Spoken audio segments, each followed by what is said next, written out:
మరి ఈ నేపథ్యంలో ఈరోజు ఏమీ చేయొద్దు, చర్చనే చేయొద్దు. ఇంతకుముందే మీకు చూపించిన విద్యుత్తుకు సంబంధించిన కమిషన్లో ఆనాటి జస్టిస్ ఎల్ నరసింహారెడ్డి గారు section 8B and section 8C కింద నోటీస్ ఇస్తే మాకు నోటీస్ ఇవ్వడానికి లేదు, ఇది కొట్టేయమని కోర్టుకు పోయి జస్టిస్ నరసింహారెడ్డికి అగనెస్ట్గా కోర్టులో కేసు వేసిండ్రు అధ్యక్ష. ఈరోజు Pinaki Chandra Ghose section 8B and 8C కింద నోటీస్ ఇవ్వలేదు కాబట్టి ఇది కూడా కొట్టేయండి అని కోర్టుకు పోయారు. కోర్టు అన్నది ఇప్పుడు కొట్టేసేంత అర్జెంట్ ఏం లేదు, ప్రభుత్వం ఏం చేస్తుందో చూద్దామని. ఆ తర్వాత నిన్న ఇంటరిమ్ అప్లికేషన్ వేసిండ్రు అధ్యక్ష.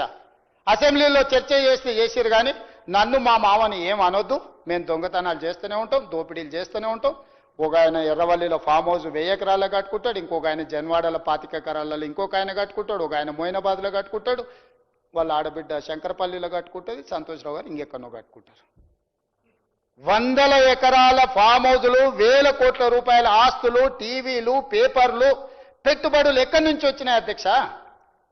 తెలంగాణ రాష్ట్రానికి 8,29,000 కోట్ల రూపాయల అప్పెట్లు వస్తుంది 10 ఏళ్లల్లా. దాదాపుగా 1,00,000 కోట్ల రూపాయల ఆస్తి ఎట్లు వస్తుంది మీకు?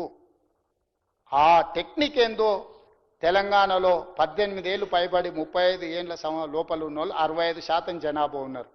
గా యువకులకు కూడా గా విద్య నేర్పిస్తే తెలంగాణ రాష్ట్రం నిమిషాల మీద $1 ట్రిలియన్ ఎకానమీకి రాదా అధ్యక్ష? మీ పిల్లలకే ఎందుకు ఆ నైపుణ్యం ఉంది?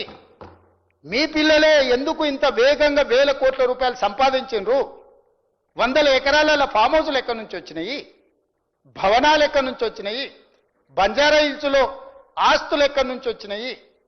ఈరోజు ఈ కమిషన్ రిపోర్ట్ మీద ఎంక్వైరీ జరిగితే, ఇంతకుముందు పాల్వే హరీష్ బాబు గారు అడిగారు, మురళీధరరావు గారు ఆస్తి లేకపోతే సిఈ గారు ఆస్తి, ఈ గారు ఆస్తి 100 కోట్లు ఉంది, సిఈ గారు ఆస్తి 100 కోట్లు ఉంటే సీఎం గారు ఆస్తి ఎంత ఉందని వారు అడిగారు.